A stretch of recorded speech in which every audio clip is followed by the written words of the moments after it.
hablamos de que en ese sistema de globalización está incluida una sola religión, que la Biblia nos enseña, nos habla, nos profetiza y nos habla muy claramente acerca de este acontecimiento.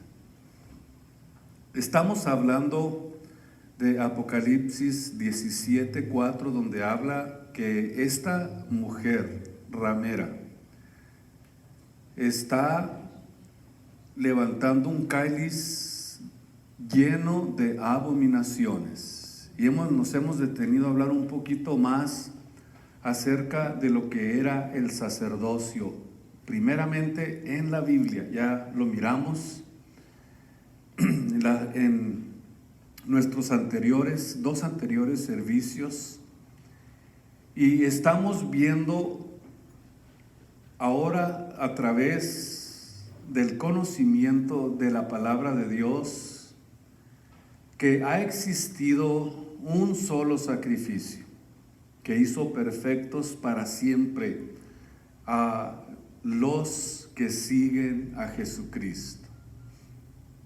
El sacrificio de Jesús fue perfecto. El sacrificio de Cristo fue lo más maravilloso y glorioso que el mundo ha experimentado. ¿Qué significa que el sacrificio de Jesús haya sido perfecto? Que terminó para siempre. Escuche bien, terminó para siempre con la ideología de un sacerdocio que la Biblia dice que ya no está en funcionamiento. Porque el sacrificio perfecto de Jesús paró el sistema de ofrendas y sacrificios, porque se hizo un sacrificio superior al sistema levítico que Dios había levantado cuando erigió Moisés el tabernáculo en el desierto. Pero dice Hebreos 9:11, mas estando ya presente Cristo, pontífice de los bienes que habían de venir, por el más amplio y más perfecto tabernáculo, no hecho de manos, como fue el tabernáculo en el desierto, es a saber, no de esta creación. Entonces, a partir de ese momento ya no se necesitan sacerdotes, porque si se mudó la ley de los sacrificios, entonces necesario es que también se haga mudanza de todas las ceremonias que tenía y los ritos que contenía el sacrificio de Jesucristo. Muy bien, nos quedamos precisamente en lo que en este tiempo, o esta blasfemia que se hace con el sacrificio de la misa. ¿Qué es la misa? Oigan ustedes lo que es. Es la repetición del sacrificio dentro de un sacerdocio levítico. Y ellos no saben, los que hacen esto, que ya no hay necesidad de matar a Cristo en cada misa. Porque la misa es la repetición del sacrificio de Cristo por los vivos y por los muertos, según el Concilio de Trento. Entonces la palabra misa en el hebreo es la palabra misá y significa, escuchen esto, ofrenda. Es lo que significa la palabra misa. ¿Y a quién ofrendan en el sacrificio de la misa? A Cristo. O sea que vuelven otra vez a sacrificarlo y están continuando algo que ya está completamente abolido por el sacrificio perfecto de Jesucristo, hecho una sola vez. Porque la Biblia dice que eso ya se acabó, o que eso terminó precisamente con la muerte de Cristo y que con una sola ofrenda, dice la Biblia, hizo perfectos a los santificados. Y ahora con solamente arrodillarte en oración y llegar delante de la presencia de Dios, en ese momento tú puedes tener esa capacidad, ese entendimiento y esa apertura para poder entrar a la presencia de Dios a través de la oración. Eso es precisamente lo que un cristiano hace a través de la oración, porque el sacrificio de Jesús nos llevó con Él hasta su presencia. Los sacerdotes en el antiguo pacto no podían llevar a nadie a la presencia de Dios, porque eran imperfectos. Y solamente entraba una vez al año el sumo pontífice en el día de la expiación, en el día del Yom Kippur, y era cuando podía entrar hasta el lugar santísimo, pero no podía traer a nadie con él. Y esa es precisamente la maravilla de lo que hizo el sacrificio de Jesucristo, que en su muerte y en su sacrificio nos llevó hasta la presencia de Dios. Dice la Biblia que cuando Él murió, el velo del santuario se partió y entonces pudimos tener nosotros acceso a la presencia de Dios con solamente creer que cuando nos allegamos a Él, que le hay y que es galardonador de aquellos que le buscan. ¿Cómo le buscamos? En oración. Es el sistema de Dios. Cuando nos llegamos a Él en oración, desde ese momento tú ya estás en la presencia de Dios inmediatamente. Vamos a ver en primer lugar dónde está Cristo para poder comprender bien lo que esto realmente significa para nosotros, para los hijos de Dios. En el capítulo 8 del libro de los Romanos, aquí vamos nosotros a ver dónde está Cristo, o sea, cuál es el lugar donde se encuentra Jesús. Y ahí es donde nosotros nos vamos a basar para poder entender lo que significa seguir a Jesús. En el capítulo 8 dice, así que la suma de todo lo dicho es, escuchen esto, tenemos tal pontífice. ¿Y qué significa la palabra pontífice? ¿Qué significa? ¿Quiénes se acuerdan? Constructor de puentes. Ya se les había olvidado, ¿verdad? Bueno, ahora se los recuerdo. Entonces tenemos tal pontífice, pudiéramos decir, alguien que nos unió a Dios de tal manera que se sentó o se asentó a la diestra del trono de la majestad en los cielos. Escuchen esto, ministro del santuario. Aquí no existe ya un sistema como el sistema levítico. Ministro del santuario y aquel verdadero tabernáculo que el Señor levantó y no hombre. ¿Por qué dice que el tabernáculo perfecto, ministro del santuario, sumo pontífice que Dios levantó? Porque el tabernáculo en el desierto fue hecho por manos de hombre. Todo lo que contenía era construido por la mano del hombre. El santuario, las basas, el tabernáculo, cada una de las piezas que contenía el tabernáculo era construido por el hombre. Pero del que estamos nosotros hablando, no tiene nada que ver con lo humano. Porque tal pontífice es puesto para ofrecer presentes y sacrificios, por lo cual es necesario que éste también tuviese algo que ofrecer, los cuales sirven de bosquejo y sombra de las cosas celestiales, como le respondió a Moisés cuando había de acabar el tabernáculo. Dios le había dicho, mira, haz todo conforme al dechado que se te ha sido mostrado en el monte. Vamos a ver.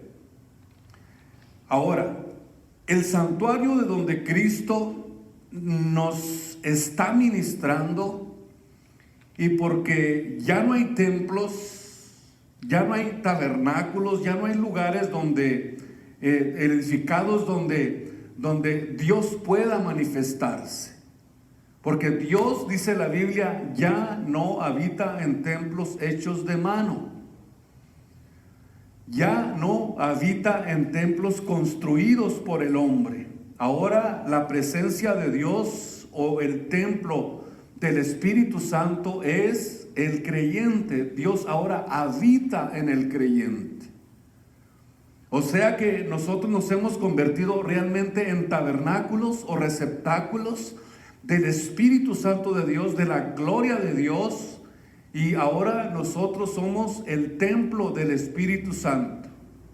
Dice en el capítulo 6, versículo 13 de los Hebreos, porque prometiendo Dios a Abraham, no pudiendo jurar por otro mayor, juró por sí mismo. Y luego vamos a ver que el mejor pacto de Cristo es precisamente lo que nosotros estamos conociendo. Aquí es donde está el mejor pacto que nosotros pudiéramos tener. Porque dice la Biblia que este pacto de sangre de Jesucristo está fundado sobre mejores promesas. Ahora bien, vamos a dividirlo en tres partes. En el capítulo 8, donde estamos aprendiendo, versículo 1, así que la suma de todo lo dicho es esto. Oigan bien, tenemos tal pontífice que se asentó, a la diestra del trono de la majestad de Dios en los cielos. Aquí el pacto principal de lo que hemos estado aprendiendo es que tenemos un pontífice el cual se sentó. Escuchen esto, se sentó. ¿Qué significa esto? Que esto debería de causar un gran impacto para nosotros y principalmente para los judíos. Al ver a Cristo sentado, porque ningún sacerdote tiene, ni puede, ni debe tener el privilegio de estar sentado. ¿Saben ustedes por qué? Porque dentro del tabernáculo no había ¿qué? No había sillas para que los sacerdotes se sentaran.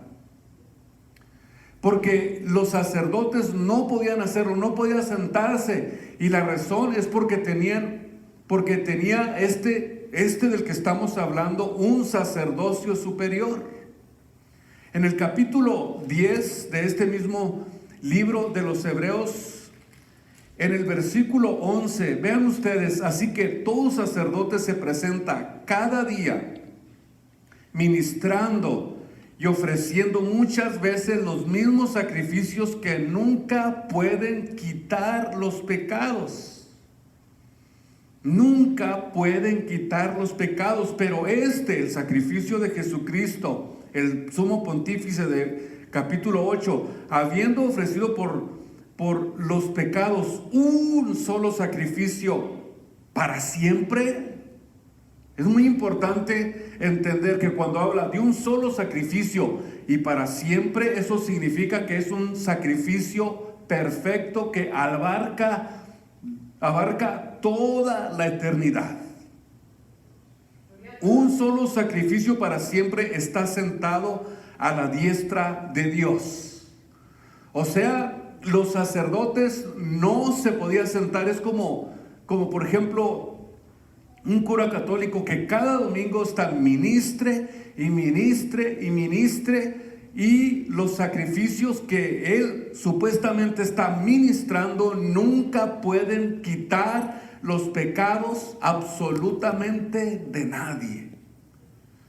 Ya sea por la liturgia de la misa o por lo que usted quiera, no puede quitarle los pecados a nadie, porque el que quita el pecado del mundo se llama Jesús el Cristo. Él es el Cordero de Dios que quita el pecado del mundo, no a través de liturgias, de misas, de mandas, no. Cristo es el Cordero perfecto que quita, y que dice la Biblia que destruyó por medio de la muerte, Hebreos 2:14, por medio de su muerte derrotó al que tenía el imperio de la muerte, es a saber, al diablo.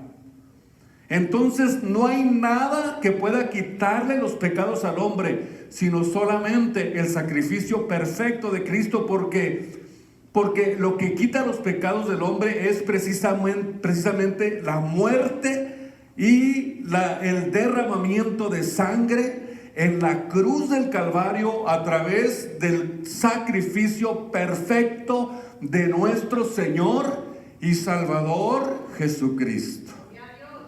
Por eso es nuestro Señor y nuestro Salvador, porque Él hizo el sacrificio que ni siquiera los sacerdotes levitas pudieron hacer. Menos un sacerdocio falso que no sé de dónde lo tomaron, porque no tiene nada que ver con la Biblia. Y lo digo con mucho respeto, porque estamos aprendiendo lo de la Biblia. Muy bien. Entonces el sacrificio en la cruz del Calvario es lo único que quita el pecado del mundo.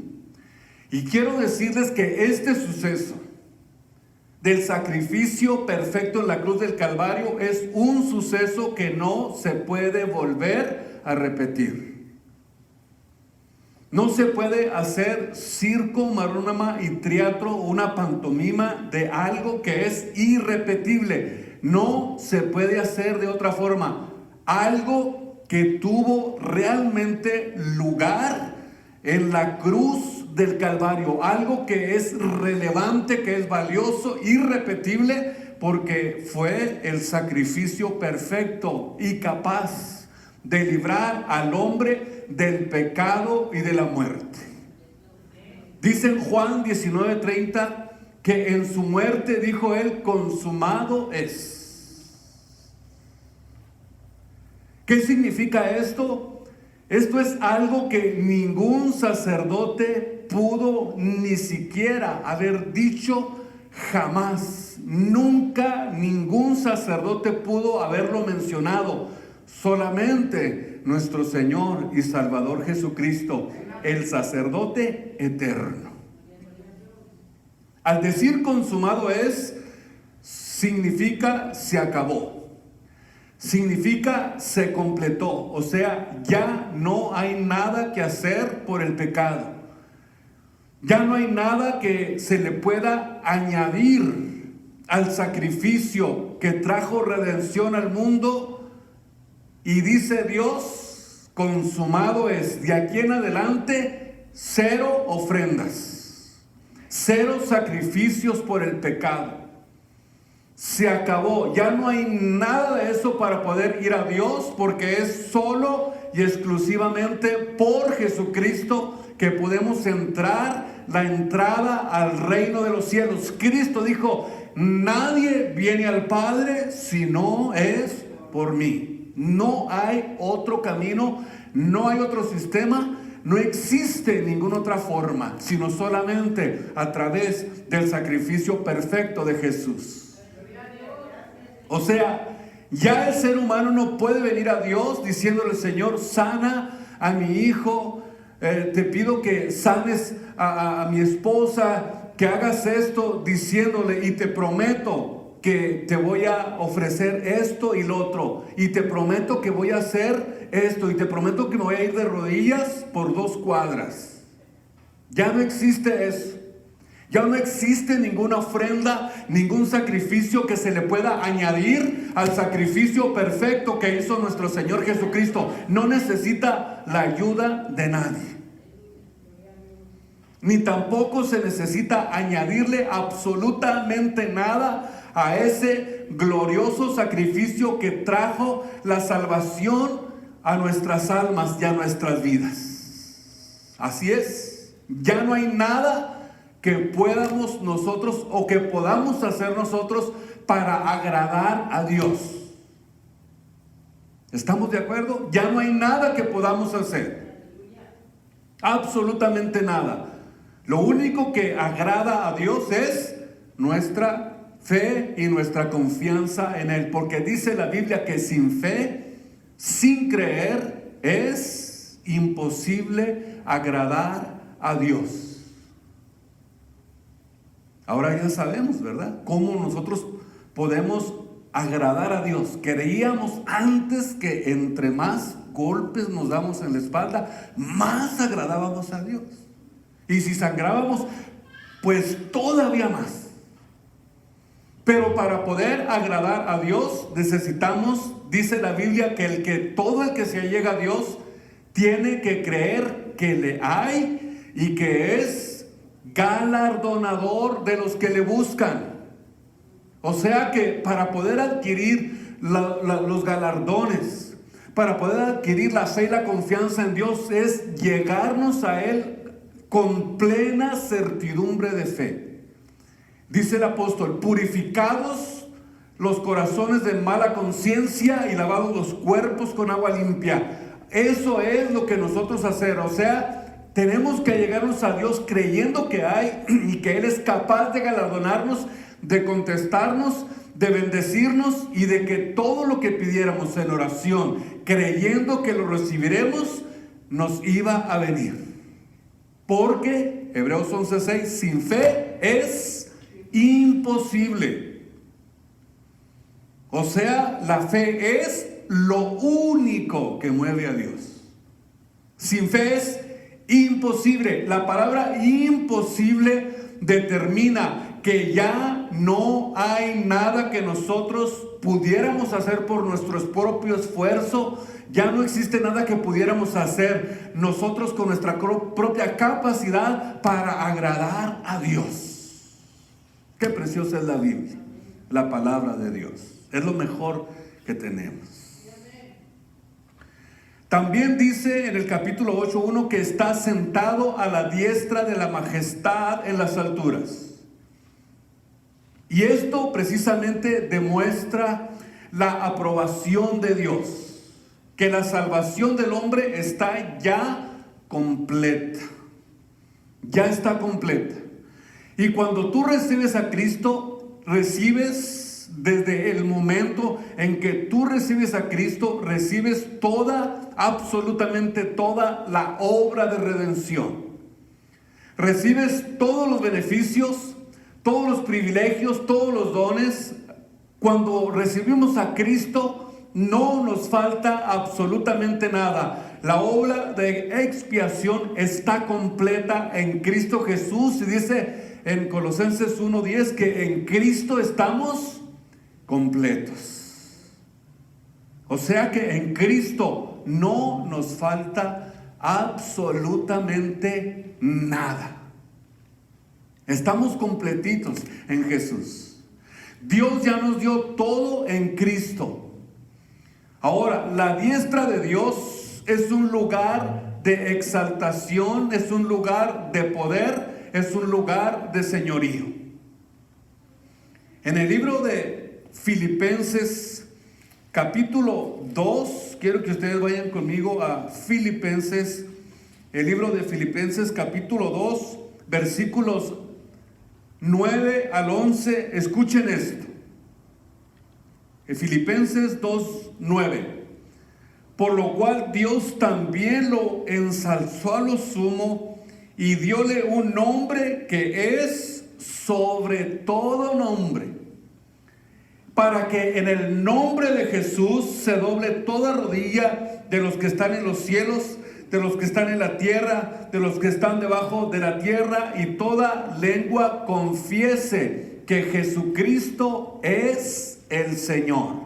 Aquí vemos el lugar de exaltación donde está Jesús.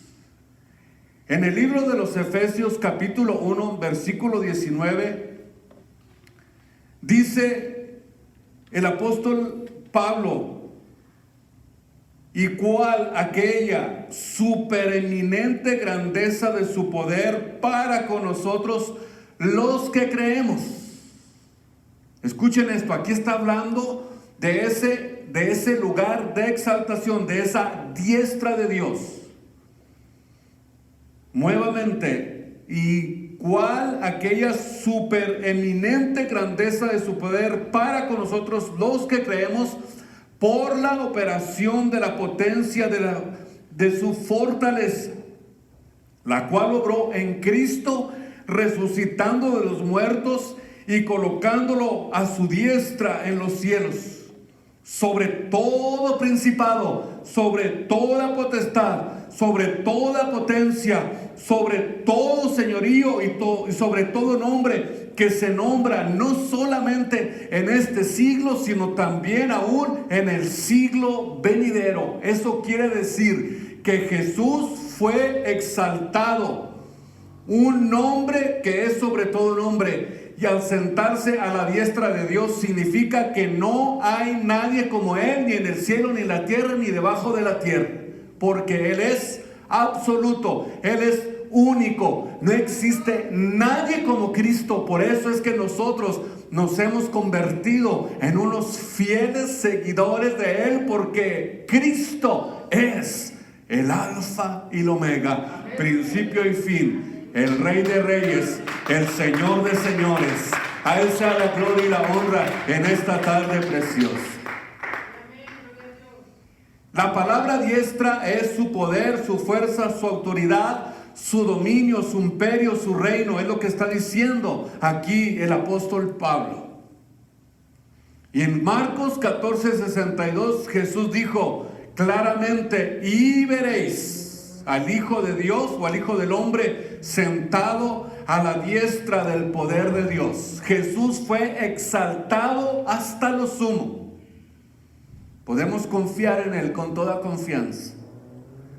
Podemos estar seguros en Él. Por eso, al leer este versículo, muchos piensan que en el cielo existen dos tronos. Supuestamente. Uno el del Padre y otro el de Jesús, pero no es así, porque Jesús es la misma substancia de Dios. Veamos. Como bien sabemos, la palabra diestra, ya dijimos, no ni significa simplemente mano derecha, porque en la Biblia indica que es Cristo el que fue exaltado o fue llevado a un lugar de exaltación, de poder y de señorío.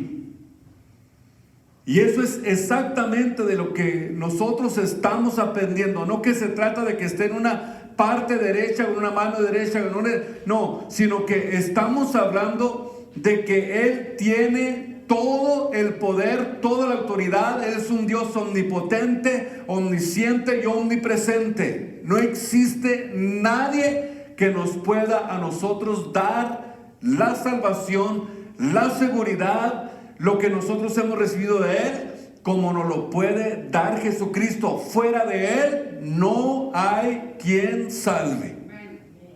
No hay quien salve fuera de Jesús. La palabra diestra en relación con Dios significa su poder. Entonces Jesús ha estado a la diestra del poder de Dios. Él dijo claramente: toda potestad.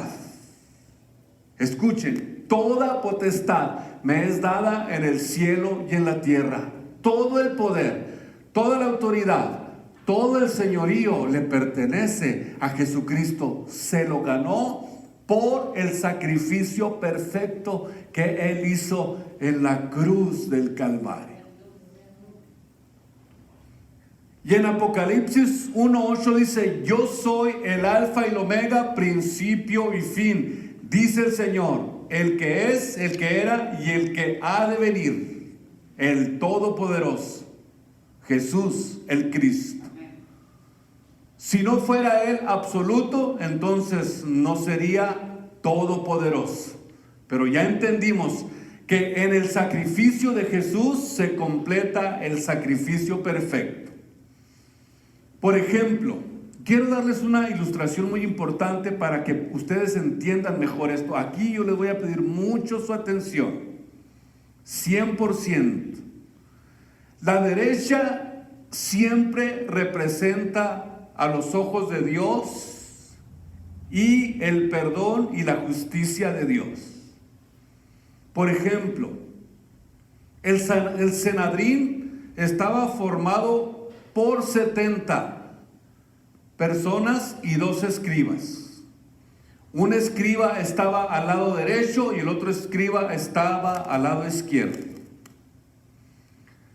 y lo hacían para juzgar algún caso. Los perdones los escribía el de la izquierda y el de la derecha daba las absoluciones. Absoluciones, y significa que toda responsabilidad penal a quien haya sido el acusado de algún cierto delito, y quiere decir que esto significa también que Él no vino a condenar al mundo. O sea, el de la derecha siempre daba las absoluciones. Es como quien defendía constantemente, daba las absoluciones. Cuando nosotros entendemos esto, nos damos cuenta que dice la Biblia que Él no vino a condenar al mundo, sino para que el mundo fuera salvo, o para que el mundo fuera perdonado por Él. La diestra siempre representa a los ojos de Dios, representa el perdón y representa la justicia de Dios. Vemos pues entonces que Él, al sentarse a la diestra, no solamente vemos que es un lugar de exaltación, sino que es un lugar de perdón, de bendición y de la justicia de Dios. Ojalá que podamos comprender esto de una forma mejor. En Apocalipsis capítulo 3, versículo 21. Vean ustedes la importancia de esto que estoy diciéndoles. Dice: al que venciere, yo le daré que se siente conmigo en mi trono, así como yo he vencido y me he sentado con mi Padre en su trono. ¿Dónde está el trono? Está en la diestra de la justicia de Dios. O sea, que este es precisamente lo que Dios está diciendo, que Dios tiene un reinado para cada uno de aquellos que sean fieles hasta la venida de nuestro Señor Jesucristo, o hasta la muerte. Al que venciere, yo le voy a dar ese trono de justicia, ese trono de perdón, ese privilegio de poder entender lo que significa el perdón y la justicia divina de Dios. O sea que experimentaremos en ese momento lo que realmente es el perdón y la justicia de Dios. Cuando podamos llegar a ese lugar al que Él nos ha prometido, Él quiere que nosotros estemos también con Él en ese lugar de exaltación. Y a través de su sacrificio, Dios está siempre dándonos las absoluciones. Con cuánta razón dijo el apóstol Juan: si alguno hubiere pecado, abogado tenemos para con el Padre, a Jesucristo el justo. Él es el que da las absoluciones. Él es el que quiere darte ese lugar de exaltación, de autoridad y de dominio, para que podamos entrar juntamente con todos los salvos a ese lugar al que Cristo quiere llevarnos, y yo no me lo quiero perder por ningún momento.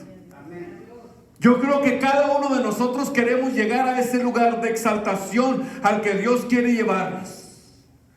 Vemos entonces que al sentarse a la diestra no solamente es un lugar de exaltación, sino que también ahí está el perdón y la bendición. En Primera de Juan capítulo 5, quiero que leamos por último esta porción de la Biblia.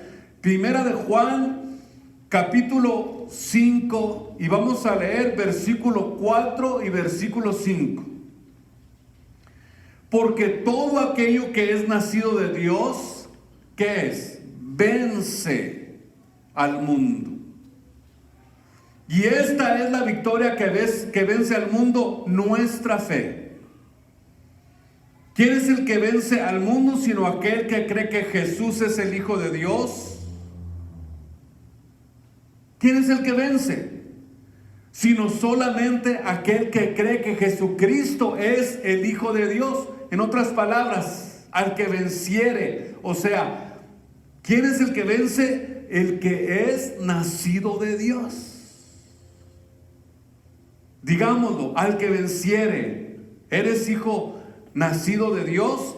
Entonces quiere decir que desde el momento en que eres hijo de Dios, ya experimentaste el nuevo nacimiento en tu vida. Entonces, si ya experimentaste el nuevo nacimiento en tu vida, entonces quiere decir que tú tienes el poder para vencer y el poder para poder llegar al lugar de exaltación, hasta el lugar y llevarnos hasta el lugar donde está Cristo.